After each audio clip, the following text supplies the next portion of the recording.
Atos dos Apóstolos, capítulo 2, versículo 42, ouçam o que diz: e perseveravam na doutrina dos apóstolos, e na comunhão, no partir do pão e nas orações. E perseveravam na doutrina dos apóstolos, e na comunhão, no partir do pão e nas orações. Queridos irmãos e irmãs, eu penso que um dos exercícios que a igreja contemporânea precisa fazer é esta necessidade que estamos tendo de ressignificar o conceito de igreja. O que é igreja? Qual a missão da igreja? Qual o papel da igreja?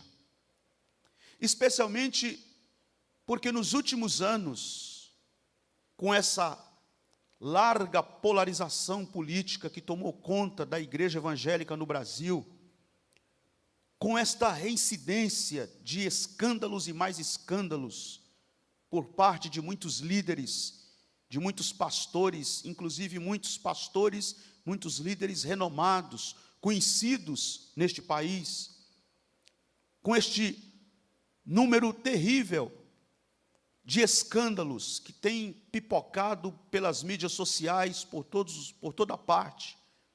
A gente está o tempo todo ouvindo falar em escândalos e mais escândalos. O que nós temos percebido? Nós temos percebido um desgaste na imagem da igreja. Nós temos percebido um claro desgaste na figura e na imagem do pastor.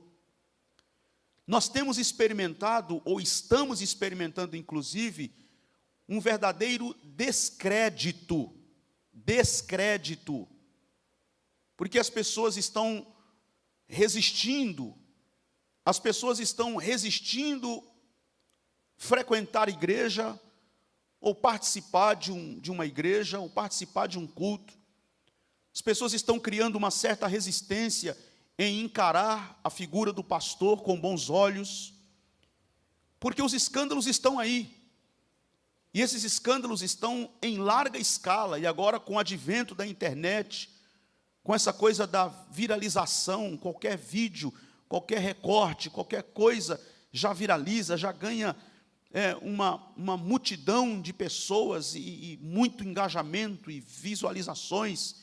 Interessante e curioso que você posta lá um versículo bíblico, uma palavra de ânimo, de conforto, demora para engajar, mas se posta lá uma fofoca, um escândalo, uma coisa, estoura com a rapidez, numa velocidade tremenda, e isso está cada vez mais gerando esse desconforto e esse desgaste para a imagem da igreja, para a figura do pastor, para a imagem do pastor.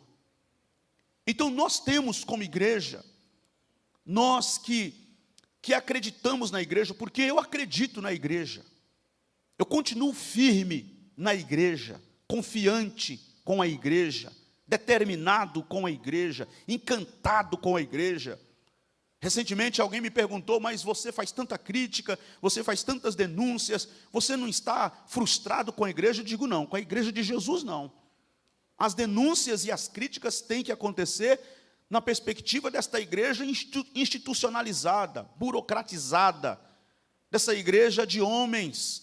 Mas a igreja de Jesus continua viva, e eu continuo encantado, fascinado, apaixonado com esta igreja, a igreja de Jesus, caminhante, andante, peregrina, clandestina, espalhada por toda a terra. Ela está aqui, ali e acolá, grupos de homens e de mulheres que já lavaram as suas vestes no sangue do Cordeiro, que têm compromisso com o Evangelho, que estão envolvidos com a causa do reino, e que é a igreja de Jesus, sinalizadora do reino, que aponta o reino, que aponta a cruz, que aponta ao Calvário, que aponta Jesus e que diz a todos os homens e mulheres: venham, porque a grande mesa do reino está posta, e nós temos a boa notícia do evangelho a dar a vocês, e vocês simplesmente precisam crer nesse evangelho, e crendo nesse evangelho, vocês serão salvos, porque esta é a mensagem única, simples e singular do evangelho. Crê no Senhor Jesus e será salvo tu e a tua casa. Palavras do apóstolo São Paulo,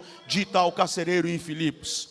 Então eu continuo encantado e apaixonado com a igreja. E esta paixão, este encanto, este fascínio aumenta ainda mais quando eu olho para uma igreja como esta, a igreja primitiva, a igreja que nós chamamos de primitiva, que nós a identificamos, que nós a conhecemos no livro de Atos dos Apóstolos como a igreja primitiva.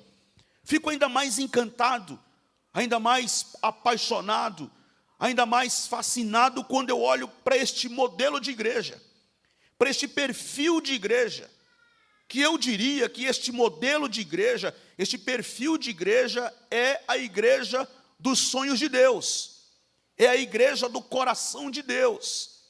E a pergunta que eu tenho aqui hoje à noite é a seguinte: qual o segredo desta igreja? Qual o segredo da igreja primitiva? Ela que viveu num tempo, vamos tentar pensar no tempo que a igreja primitiva viveu num tempo absurdamente distante do nosso. Ela está pelo menos há 2000 anos antes de nós, mais de 2000 anos antes de nós. Portanto, num contexto agropastoril, num contexto completamente desconexo deste mundo pós-moderno, desta estrutura pós-moderna que nós conhecemos e vivemos hoje, ela que viveu num período e num tempo que não conheceu luz elétrica, que não tinha aparelhagens de som, que não tinha carro, num tempo que não existia carro, não existia avião, num tempo em que não existia internet, não existia transmissão.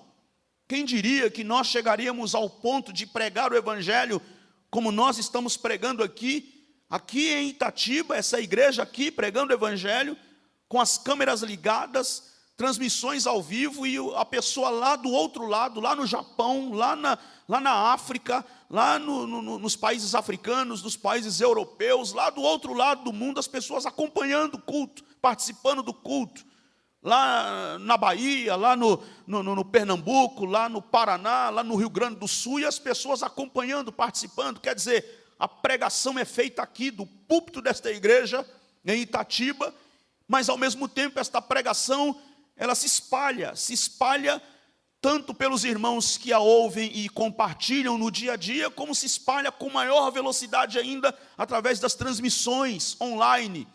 Quem diria que chegaríamos a este ponto, a este nível? A igreja primitiva nem nos seus mais absurdos delírios pensou numa situação desta. Nem nos seus mais loucos sonhos a igreja primitiva imaginou uma possibilidade como esta. E eu fico impressionado qual o segredo desta igreja, que não desfrutava dos recursos que nós temos hoje a nosso dispor para viabilizar, para facilitar a evangelização, a pregação, a obra missionária. Qual o segredo de uma igreja como esta, que não era bem vista pelos seus contemporâneos, não era bem quista pelos seus patrícios, porque os próprios judeus que não se converteram ao evangelho e que não reconheciam Jesus o Cristo, perseguiam eles, maltratavam eles. Nós temos em Atos capítulo 7, por exemplo, o apedrejamento de Estevão.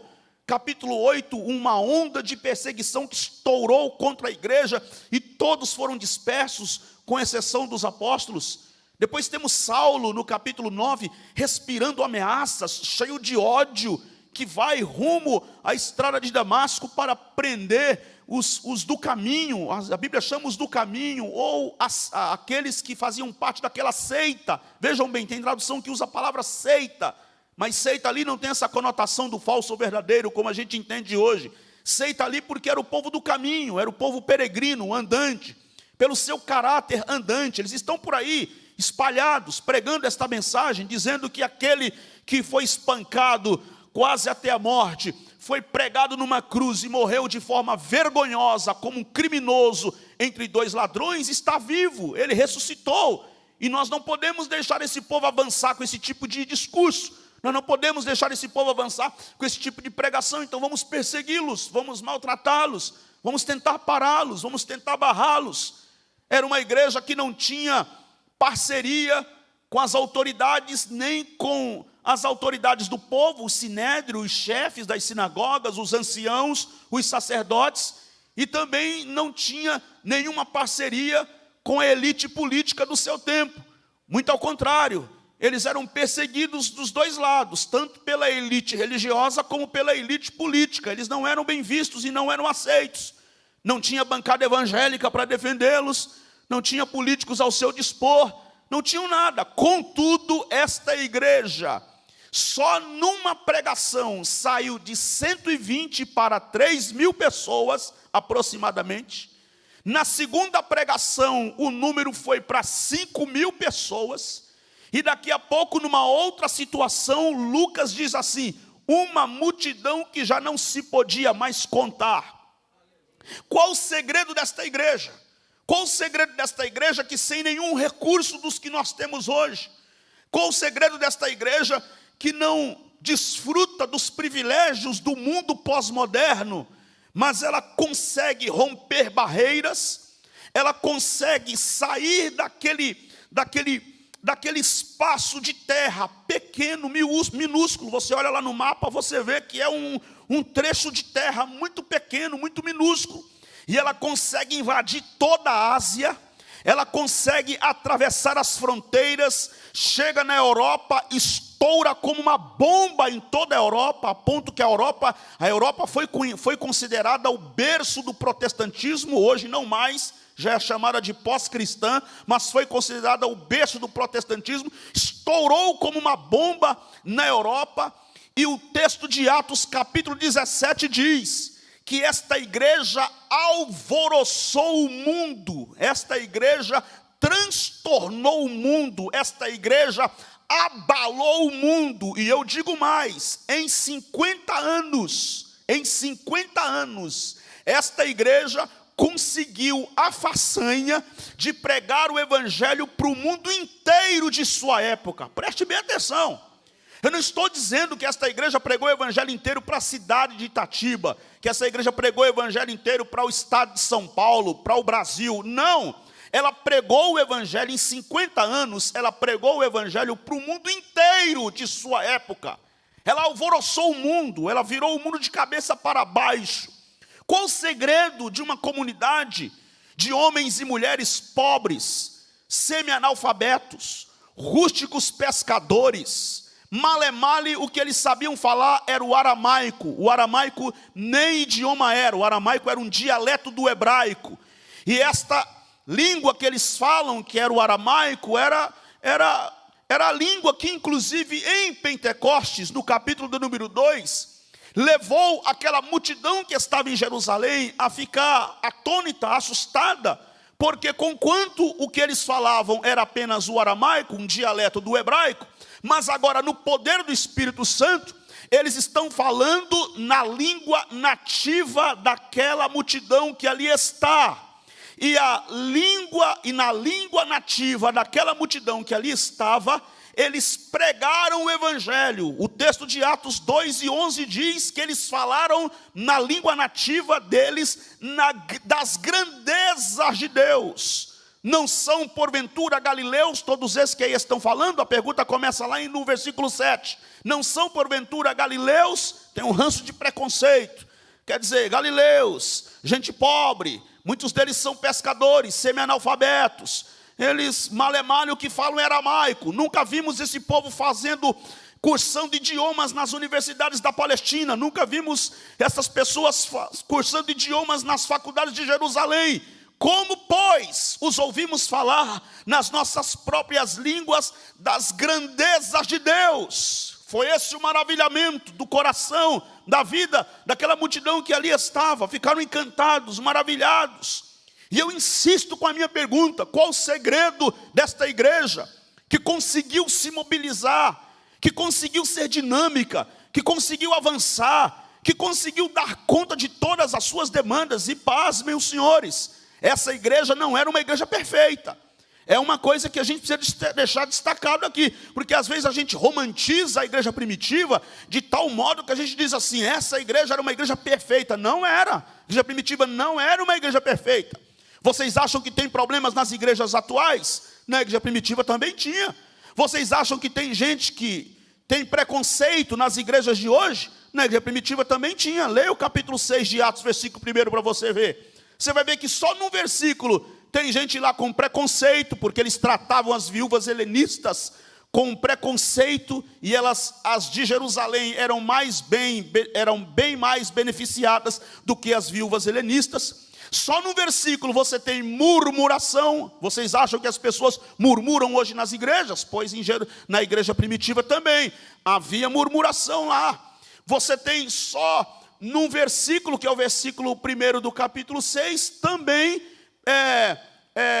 desigualdade social, porque um grupo está sendo beneficiado, mais beneficiado em detrimento do outro grupo. Então só num texto você tem preconceito, desigualdade social, murmuração. Então quer dizer, é uma igreja que também tem problemas. Tinha problema com mentira. Vocês se lembram de Ananias e Safira? No capítulo 5, tinha problemas com mentiras. Existiam essas questões internas na igreja primitiva. Então ela não era uma igreja perfeita, não era uma igreja redonda, não era uma igreja assim sem nenhuma dificuldade. Ela tinha problemas como qualquer comunidade local tem. Mas eis a minha admiração, o meu encanto com a igreja primitiva, que conquanto tivesse as suas demandas internas, conquanto fosse uma igreja que também tivesse os seus problemas, as suas dificuldades, as suas questões internas, mas ela soube crescer com qualidade, ela soube preservar o perfil de uma igreja do coração de Deus, ela soube preservar as características, as marcas de uma igreja verdadeiramente essencial. E a igreja atual tem muito que aprender com a igreja primitiva, com a igreja do passado. A igreja atual, inclusive, se quiser resgatar a sua relevância, se quiser resgatar o seu significado, se quiser resgatar a sua significância, precisamos voltar à velha mensagem dos apóstolos. Não é voltar no tempo porque não tem jeito, mas é voltar à velha mensagem dos apóstolos, resgatar esta mensagem e limpar a imagem da igreja hoje no testemunho de Jesus Cristo Nazareno, dizendo a este Brasil que a igreja de Jesus não é esta igreja caricaturada cheia de ódio, a igreja de Jesus não é esta igreja caricaturada cheia de divisões, a igreja de Jesus não é esta igreja caricaturada cheia de confusões. A igreja de Jesus foi comprada e lavada no sangue do Cordeiro, e conquanto haja muitos escândalos, mas os remanescentes de Deus ainda estão aí guardados e preservados para continuarem levantando a bandeira ensanguentada do Calvário. Qual o segredo da igreja primitiva? O texto do versículo 42 responde para nós essa pergunta. A resposta está no 42, quando Lucas, escrevendo Atos 2:42, diz: e perseveravam na doutrina dos apóstolos. Qual é o segredo desta igreja? Eles perseveravam na doutrina dos apóstolos, na comunhão, no partir do pão e nas orações. Perseveravam. Quer dizer, os apóstolos têm uma pedagogia, os apóstolos têm um ensino, os apóstolos têm uma doutrina.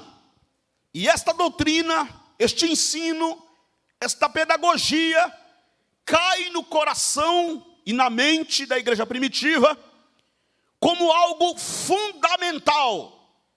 Ou seja, os crentes olham para o ensino, para a pedagogia, olham para a mensagem, para a doutrina apostólica e diz assim: isto é fundamental, isto é básico, isto é fundamental, essencial, basilar, e nós temos que nos apoiar nisto, nós temos que nos firmar nisto, nós temos que permanecer nisto. Então aí estão os apóstolos, eles pregavam algo, Os apóstolos ensinavam uma doutrina, os apóstolos tinham uma pedagogia, que a igreja entende claramente que este ensino, esta doutrina, é fundamental e eles têm que perseverar nesta doutrina. Esta doutrina, este ensinamento dos apóstolos, são como as colunas, são como os pontos cardeais da fé, são como o alicerce. É nesse alicerce que nós vamos construir a nossa fé, que nós vamos firmar, fundamentar a nossa fé. É nessas colunas que nós vamos escorar toda a nossa fé, toda a nossa caminhada cristã. Então a pergunta agora a pergunta mudou agora, não é mais qual o segredo da igreja primitiva, que a gente já descobriu. O segredo é que eles perseveravam na doutrina dos apóstolos, na comunhão, no partir do pão e nas orações. Agora a pergunta muda, a pergunta agora qual era a doutrina dos apóstolos? O que era que eles pregavam? O que era que eles ensinavam? Qual era a pedagogia deles? Qual era a doutrina deles? O que era que eles pregando, ensinando, doutrinando, a igreja reconhece como coluna, como alicerce, como base, como fundamental, como elementar, como essencial, e diz: é nisto que nós temos que permanecer. É nisto que nós temos que perseverar. É nisto que nós temos que continuar. Queridos irmãos, em Atos capítulo 2, versículo de número 22, um trecho do sermão de Pedro em Pentecostes. Pedro começou a pregar, na verdade a ideia era mais explicar, porque alguém estava pensando que eles estavam embriagados, e Pedro diz: não é vinho, o que está acontecendo aqui é para que se cumprir o que Deus disse através do profeta Joel. Mas daqui a pouco, essa explicação de Pedro se converteu num grande sermão. E eu ouso dizer que foi o maior sermão pregado na história da igreja, no princípio, no início, no seu nascedouro. E nesse trecho do sermão de Pedro, nós vamos encontrar aqui aquilo que Lucas chama de doutrina dos apóstolos. Vejam aí, Atos 2,42.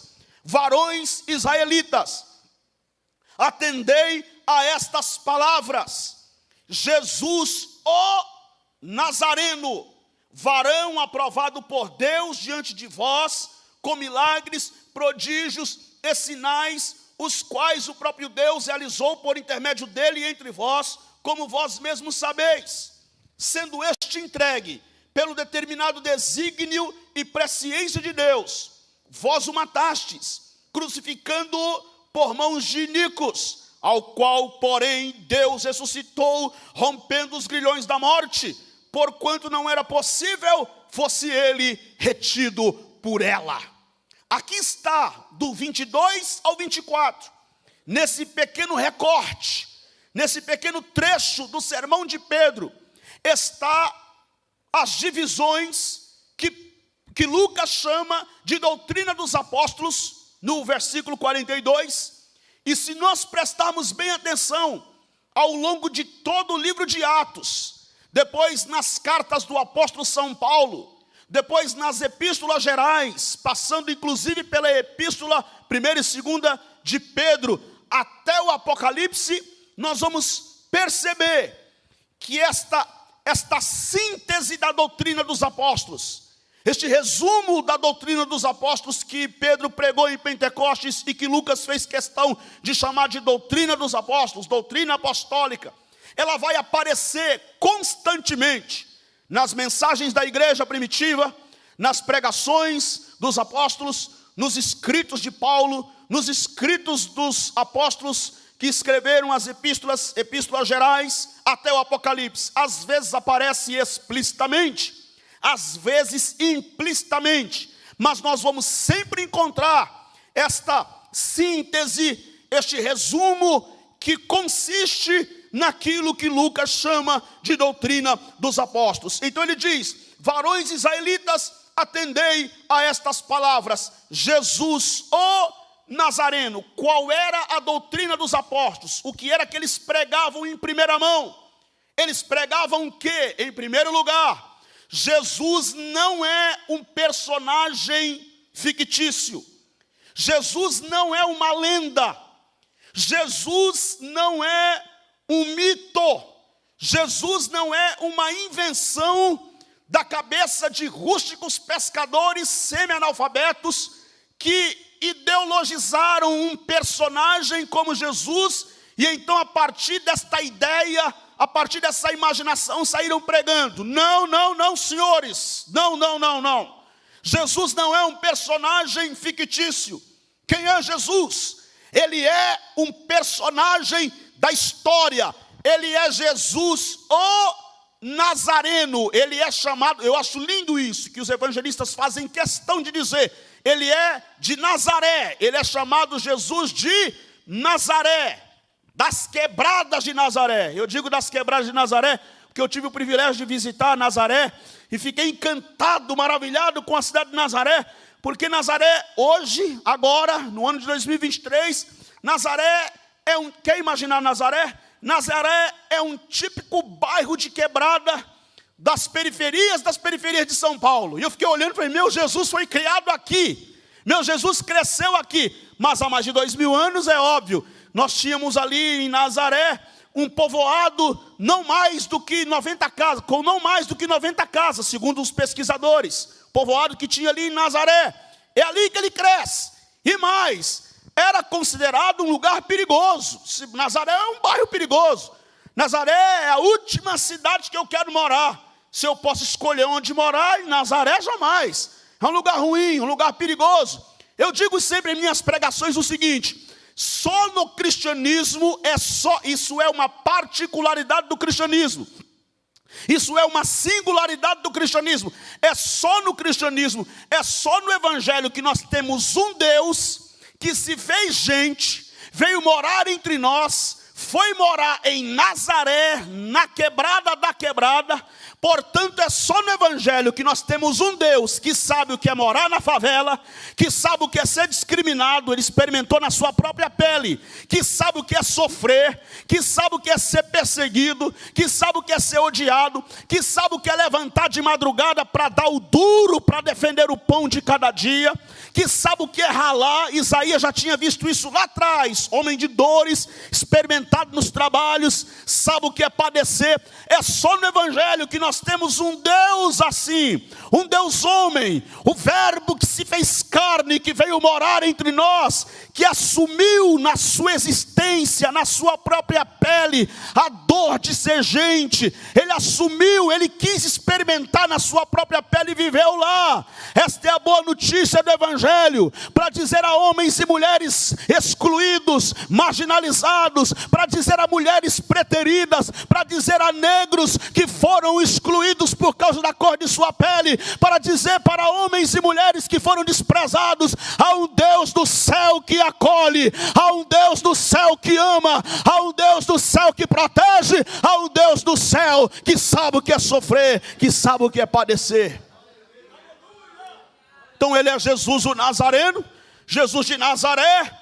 Os evangelistas fazem questão de mencionar isto, ele é de Nazaré, ele é Jesus o Nazareno. Portanto, quem é Jesus? Ele é um personagem da história. Não, ele não é uma invenção, ele não é uma imaginação, ele não é uma criação de pescadores loucos, de pescadores que idealizaram, que contaram. Talvez seja aquele velho ditado, né? História de pescador, né? História de pescador, que quer dizer, é mentira ou é exagero. Não, Jesus, embora foi pregado, foi anunciado, foi seguido, foi acompanhado de homens pescadores, mas esses homens pescadores não inventaram, não criaram e nem aumentaram nada. Ao contrário, eles deram testemunho de tudo que eles viram e ouviram. Eles andaram com o Nazareno, eles viram o Nazareno limpar o leproso, eles viram o Nazareno ressuscitar a filha de Jairo, eles viram o Nazareno chegar na porta do túmulo de Lázaro e dizer: Lázaro, vem para fora, e Lázaro veio para fora. Eles viram o Nazareno pregar na sinagoga, ensinar. Eles viram o Nazareno entrar na cidade de Gadara e as legiões de demônios se curvarem perante ele.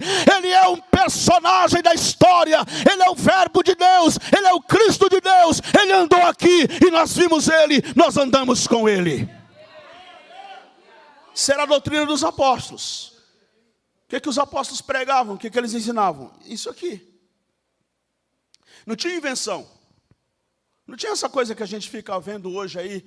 Camarada pega o microfone. Eu não vim aqui para criticar ninguém, mas é necessário que se diga. Esse evangelho coach, esse evangelho falsificado, esse evangelho mingau, esse evangelho mamãozinho com açúcar, que só faz cócega na alma, coceirinha nos ouvidos. Você vai ver, você vai receber e tal. E faz aquela coreografia toda. O cara tem o traquejo do púlpito, o cara tem uma boa oratória, o cara sabe falar, o cara é bom. Então ele vai, faz aquele show, aquele espetáculo. E Jesus? Jesus deixa para depois. Os apóstolos não, aqui a pregação é Jesus. A mensagem aqui é Cristo. E a igreja olha e diz, é isso aí, então a gente vai ficar com isso. É nisso que nós vamos nos firmar. Perseveravam na doutrina dos apóstolos. Qual era a doutrina dos apóstolos? Jesus não é um personagem fictício. Ele não é uma lenda. Ele não é um mito. Ele é um personagem da história. Segundo, qual era a doutrina dos apóstolos? Os apóstolos pregavam e ensinavam o seguinte: Jesus viveu uma vida santa, aprovada por Deus e provada por sinais e maravilhas. Versículo 22. Jesus, o Nazareno, varão aprovado por Deus diante de vós com milagres, prodígios e sinais. O que era que os apóstolos ensinavam? Qual era a doutrina deles? Jesus viveu uma vida santa, aprovada por Deus e provada por sinais e por maravilhas. Queridos, nunca, olha que essa expressão é radical e é pesada, dependendo do contexto. Mas eu ouso afirmar, sem titubear, nunca, nem você e nem eu, vamos correr o risco de nos decepcionar com Jesus. Nunca, e te digo mais, vou te dizer mais, vou ser um pouquinho mais ousado. Se me provarem, pastor Rafael, por A mais B, se me trouxerem qualquer prova consistente, convicta, seja ela científica, filosófica, teológica, do jeito que quiser, se me provarem que Jesus era uma farsa, que Jesus era um embuste, eu ainda fico com ele, porque não tem ninguém mais impressionante do que ele, não tem ninguém mais santo do que ele, não tem ninguém mais maravilhoso do que ele. Como que alguém como Jesus pode ser provado hoje como um engano, como uma fraude, como uma farsa? Eu jamais vou cair nesta mensagem. Por quê? Porque eu creio na mensagem do Nazareno, e eu tenho certeza que aquele Cristo de Deus, que andou há mais de 2000 anos pelas regiões da Galileia, encarnou a mensagem do Deus eterno, encarnado do Deus eterno, ou Deus eterno encarnado nele aqui nesta terra como homem, nos deixa princípios e valores para que nós sigamos as suas pisadas e sejamos parecidos com ele. Ele é santo. E aí eu sei que o cinema, eu sei que os teatros, chega Semana Santa, semana de Natal, e aí eles fazem peças teatrais, exibem filmes, novelas, e aí nas novelas, nos filmes, nos teatros que eles exibem para contar a história de Jesus, lá pelas tantas, eles insinuam que Jesus tinha um caso com Maria Madalena. Qual é a ideia? O Jesus de vocês não é lá essas coisas. Aliás, vocês não pregam que ele era 100% homem, 100% Deus, pois como homem ele sentiu suas fraquezas. Ele teve as suas caídas ou recaídas. Mas o Jesus que os apóstolos pregaram, e o Jesus que eu prego, que nós pregamos, o Jesus que trouxe essa igreja aqui e que continua sustentando essa igreja aqui ao longo dos seus 3 anos de existência aqui e que continuará caminhando com esta igreja, esse Cristo de Deus, o verbo que se fez carne e habitou entre nós e que nós vimos a sua glória como a glória do unigênito do Pai, ele foi sim tentado, a Bíblia diz que ele foi tentado, mas nunca pecou. Ele é o Cordeiro de Deus sem mancha, sem ruga, sem defeito. Não há pecado. Ele próprio disse: quem me acusa de pecado? Quem me acusa de pecado? Ele é o Cordeiro de Deus, sem mancha, sem ruga, sem defeito, sem pecado. Ele é santo, santo, santo, eternamente santo. Ele é o Cristo desta igreja, ele é o Santo de Deus. Era esta a doutrina dos apóstolos. O que eles pregavam? Pregavam a santidade de Jesus. Jesus é santo. Viveu uma vida santa, aprovada por Deus e provada por milagres e por maravilhas. 3. Qual era a doutrina dos apóstolos em terceiro lugar? O que era que eles pregavam? Eles pregavam e diziam o seguinte, versículo de número 23. A morte de Jesus na cruz não foi um acidente. A morte de Jesus na cruz não foi um acidente, mas foi desígnio eterno de Deus. A cruz já estava na agenda de Deus. A cruz já estava nos projetos de Deus. A cruz já era a pauta principal de Deus lá na eternidade passada. Antes que ele criasse os mundos, antes que ele formasse céus e terra, antes que ele chamasse todas as coisas à existência, antes que ele criasse o planeta ou os planetas, antes que ele criasse os animais, antes que ele criasse todo ser vivente, antes que ele chamasse as estrelas, a lua, o sol à existência, antes que ele dissesse haja luz, primeiro ele disse haja cruz. Já existia uma cruz, a cruz já estava lá. Sabe o que foi que aconteceu há mais de 2000 anos aqui? Há mais de 2000 anos aconteceu o evento da crucificação. A cruz já existia. O que aconteceu há mais de 2000 anos foi o evento da crucificação. A cruz que existia lá na eternidade foi consumada dentro desse espaço-tempo há mais de 2000 anos como o evento da crucificação. Mas a cruz já existia lá. Antes da eternidade já havia uma cruz. Deus já havia desenhado e já havia decretado e arquitetado todo o plano da salvação, todo o projeto de Deus para a vida humana, para todos nós. A cruz já estava lá. Agora, dentro do espaço-tempo, há mais de 2000 anos, Jesus encarnou aqui, viveu aqui, e então o evento da crucificação consuma esta cruz que já havia, que já existia lá. Por isso o apóstolo São Pedro escreveu: ele é o Cordeiro de Deus que foi morto antes da fundação do mundo. Portanto, a morte de Jesus na cruz não foi um acidente, mas foi um desígnio eterno de Deus. Jesus não morreu na cruz porque era um político revolucionário do seu tempo. Bem que os zelotes, tinha o grupo dos zelotes, e o grupo dos zelotes eram doidos para Jesus fazer isso. Para Jesus apelar para a revolução armada, para a revolução política, para a revolução ideológica. E Jesus, não, meu reino não é deste mundo, espada, Roma, império, nada disso tem a ver comigo. O meu reino é outra coisa, é de outra espécie, é de outra categoria. E que curioso, né? Os discípulos andaram com Jesus o tempo todo, gente próxima de Jesus o tempo todo, nunca perceberam que o reino que Jesus tanto falava era o reino de outra espécie, de outra categoria. Aí Jesus vai para a cruz, chega na cruz um ladrão que nunca andou com Jesus, nunca acompanhou Jesus, nunca frequentou um culto que Jesus estava pregando, não era membro da igreja, não tinha nada, era ladrão, estava lá, olhou para Jesus e disse: esse homem é rei. E ele é rei de outra espécie. E eu quero ir para o reino dele. Senhor, lembra-te de mim quando entrares no teu reino. E Jesus diz: hoje estarás comigo no paraíso.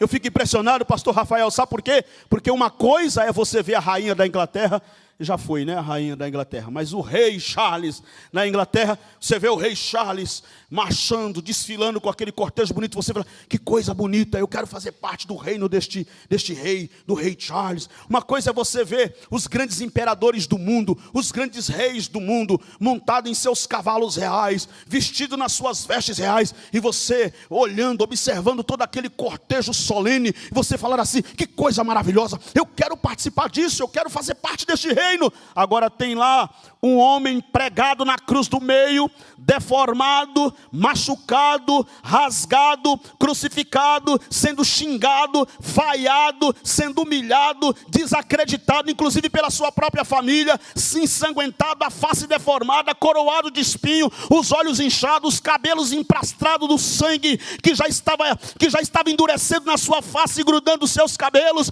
Você olhar para ele e dizer: ele é rei. Por trás dessas feridas aí é um rei. Por trás dessa coroa é um rei. Por trás desse homem machucado é um rei. Senhor, lembra-te de mim quando entrares no teu reino.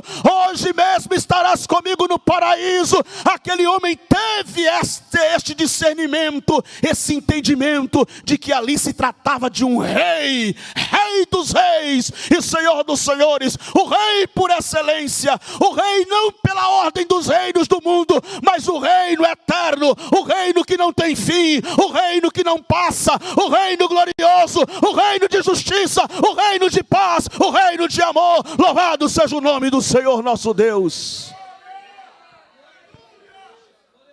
Era isso que os apóstolos pregavam. Qual era a doutrina dos apóstolos? A morte de Jesus na cruz não foi um acidente, foi desígnio eterno de Deus. Vocês já prestaram atenção como que a igreja evangélica atual precisa urgentemente fazer o caminho de volta e voltar à velha mensagem da cruz? Onde está a cruz? Onde está Jesus?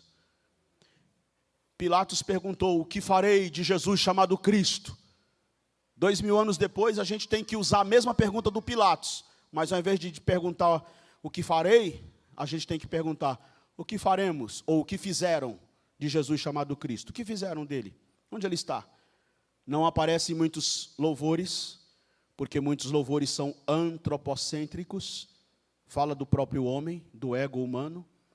Não aparecem muitos sermões, porque muitos sermões são também antropocêntricos, são fabricados para bajular e para entreter.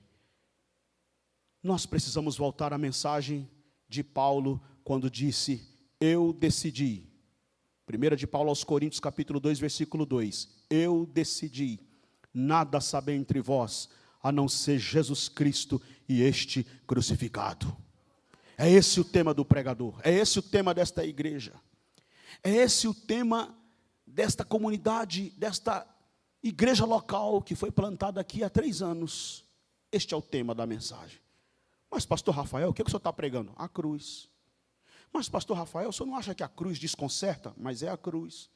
Mas pastor Rafael, o senhor não acha que se o senhor desse uma maquiada na cruz, a igreja enchia mais rápido? Não, mas é a cruz. Mas pastor Rafael, o senhor não acha que se a gente dá uma invernizada, não precisa jogar a cruz fora, é só dar uma invernizada, porque a cruz assim muito rústica espanta, dá só uma invernizada assim, uma maquiada para disfarçar.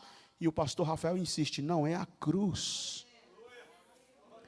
Esta igreja só é possível por causa da cruz. Esses 3 anos só foram possíveis por causa da cruz. Esta igreja só está aqui por causa da cruz. Sem a cruz, arranca a cruz e pode decretar a falência desta igreja.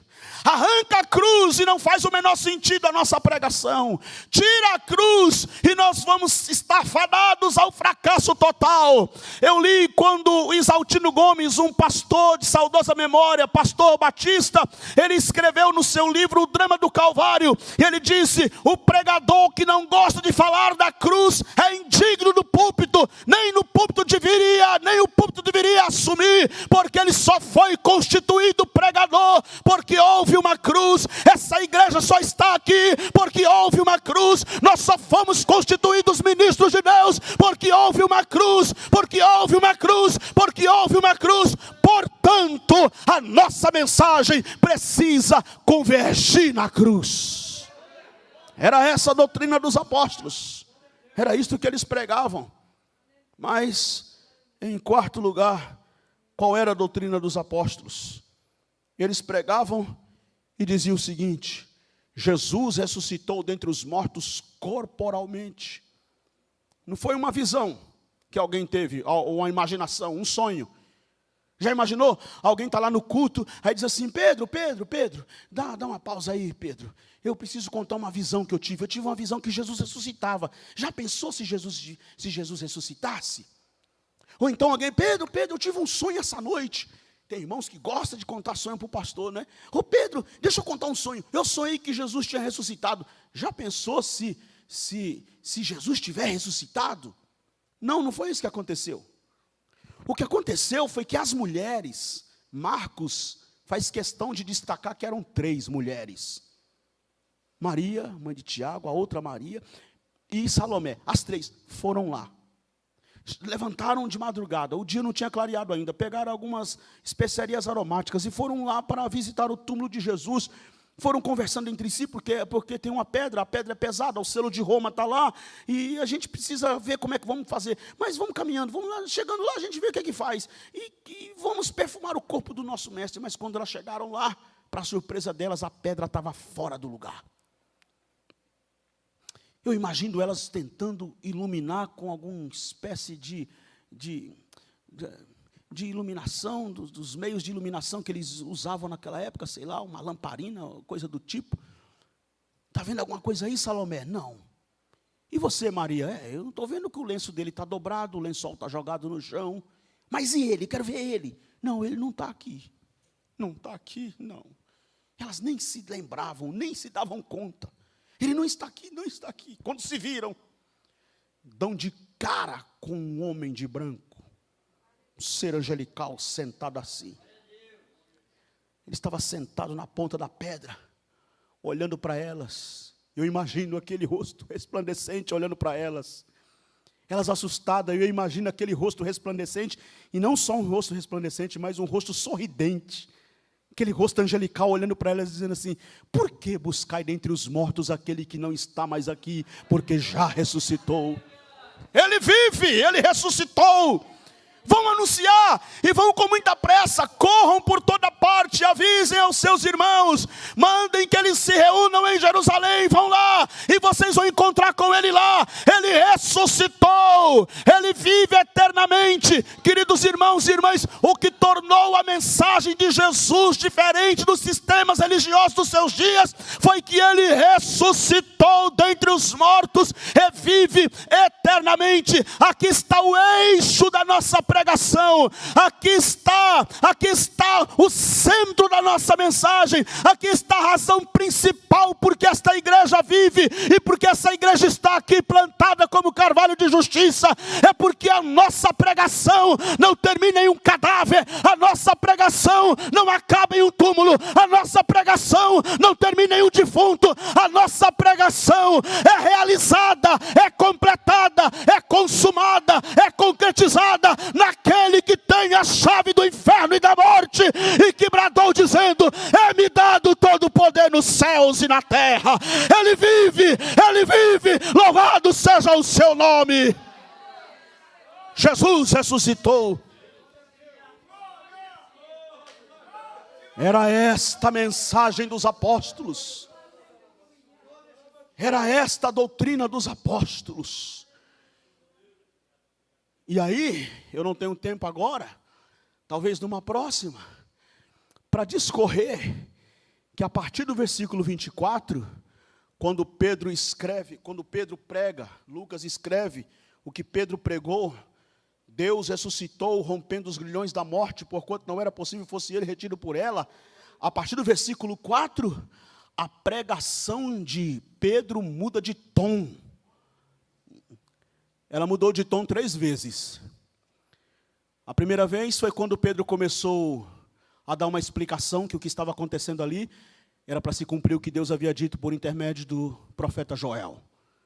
Aí mudou de tom quando Pedro então começa a falar de Jesus e traz um resumo dos fundamentos da fé cristã. Aí muda de novo de tom quando agora o que vai nortear a pregação é: ele ressuscitou. O tom da mensagem de Pedro agora é que ele ressuscitou, ele está vivo. E esta mensagem foi a mensagem que abalou o império. Foi a mensagem que desestruturou, desestabilizou tanto o sistema político como o sistema religioso. Ele ressuscitou. Ele ressuscitou. É que Jesus não era igual eu. Jesus não era, não. Jesus não é igual eu. E nem é igual vocês. Graças a Deus por isso. Porque se Jesus fosse igual eu ressuscitei, eu ia entrar meia-noite no quarto de Pilatos. E aí, Pilatos? Ele ia infartar. Eu ia lá na casa de Herodes. Não ia falar nada para Herodes. Só chegar lá, assim, na casa, cruzar os braços. E entrar do nada, assim. Igual ele entrou. Os discípulos estavam tudo com medo na casa lá. Tudo fechado. De repente, Jesus entrou e disse, paz seja convosco. A mesma coisa eu ia fazer lá na casa. Ia entrar do nada. Com tudo fechado. Os guardas tudo lá cercando a casa. Tudo fechado. Do nada, Jesus entra na casa de Herodes. Ficou olhando para a cara dele assim. Calado. Igual ele ficou calado, que Herodes perguntou, o que é a verdade? E Jesus ficou calado, olhando para a cara dele. O que é a verdade? Olha para mim que você vê a verdade. A verdade encarnada. A verdade é Jesus. A verdade não é um conceito filosófico. A verdade não é um conceito doutrinário. A verdade não é um conceito teológico. A verdade é uma pessoa. Jesus é a verdade. O que é a verdade? Olha para Jesus, você vê a verdade. Verdade encarnada. Ele ressuscitou, e esta mensagem é a mensagem que desestruturou, como eu disse, desestabilizou. Eles estão por toda parte. Irmão, é que a gente fala hoje, Jesus ressuscitou, e algumas pessoas, muitas vezes, nem sequer emocionam com isso. Eu me emociono sempre, sempre. Falou de Jesus comigo, eu me emociono toda hora. E com ressurreição, eu me emociono, mas tem pessoas que nem emocionam mais com a ressurreição. Porque a gente fala ressurreição, tá bom, minha avó parece que falou isso também. Paulo pregando em Atenas, filósofos epicureus e estoicos ficaram falando assim, o que esse tagarela está falando?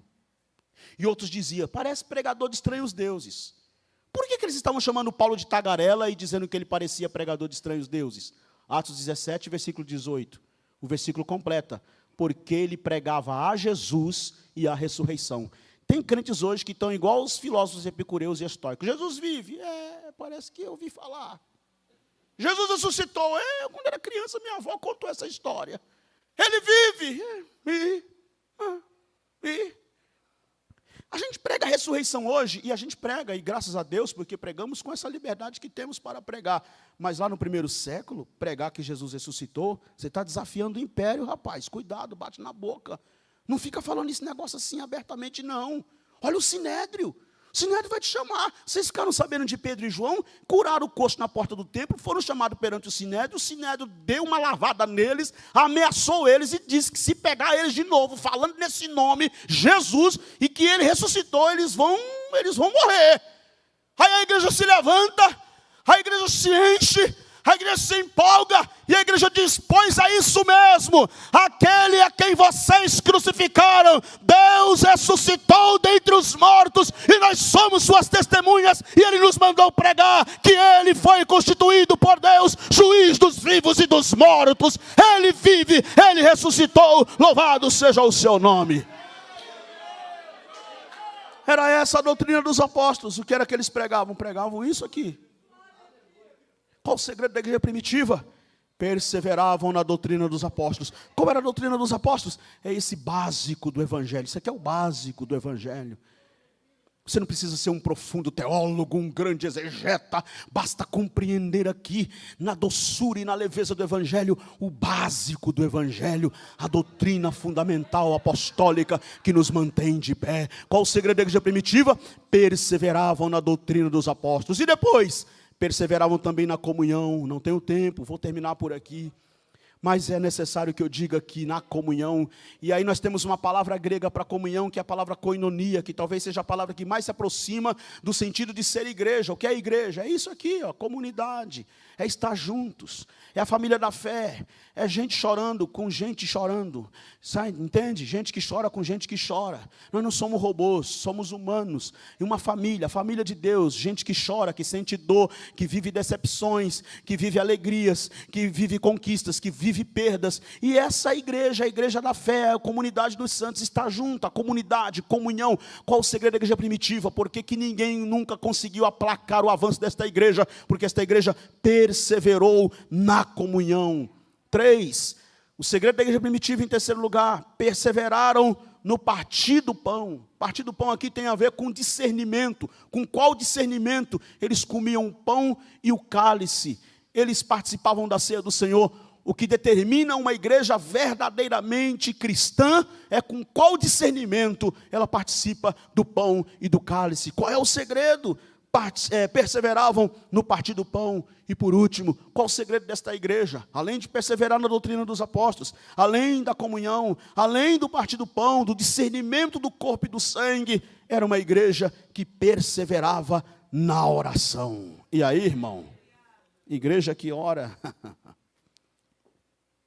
Pode vir ideologia, pode vir o que for, pode vir o inferno inteiro com toda a sua fúria.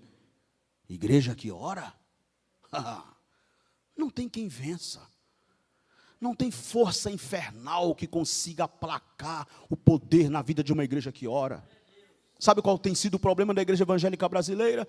Eu comento sobre isso aqui no meu livro.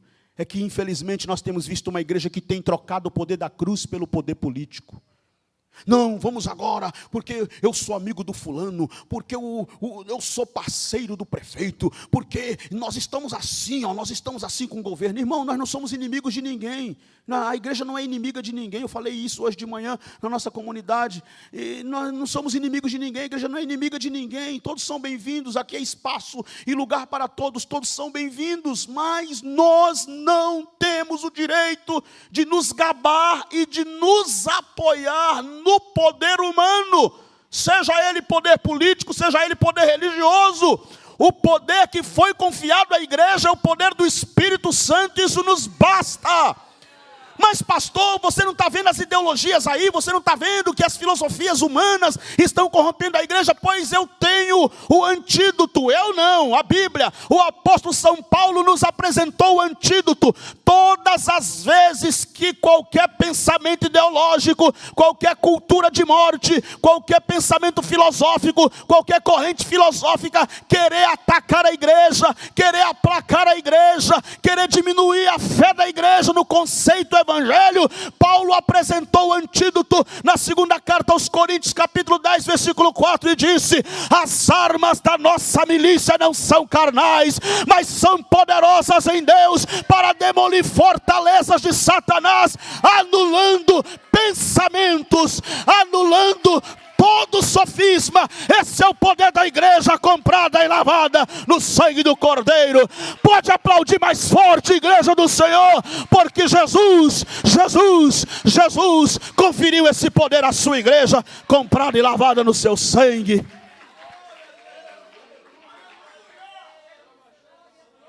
A minha oração hoje à noite é que Deus levante mais e mais comunidades como esta, mais e mais igrejas como esta. Fiquem em pé comigo em nome de Jesus.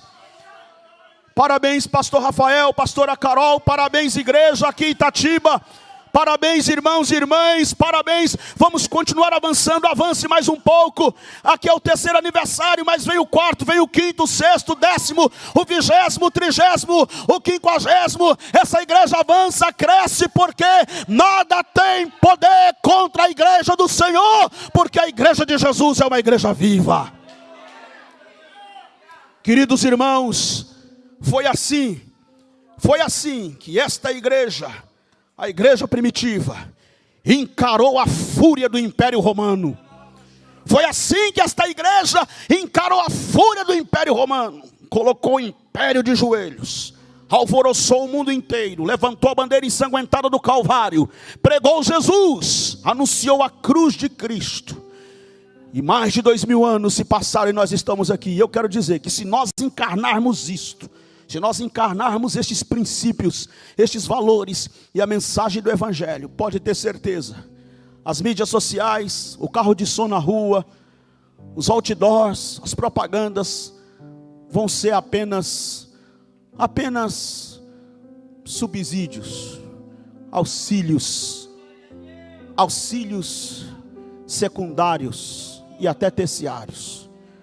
Porque se nós encarnarmos esses princípios, esses valores e a mensagem de Jesus, assim como a igreja primitiva, pode ter certeza que essa igreja vai avançar de tal modo, avançar de tal maneira, que prepare pastor Rafael, prepare cadeiras, prepare espaço, coloca telão do lado de fora aqui, porque é o que Deus vai fazer, é a promessa de Deus. Você crê nisso, irmão?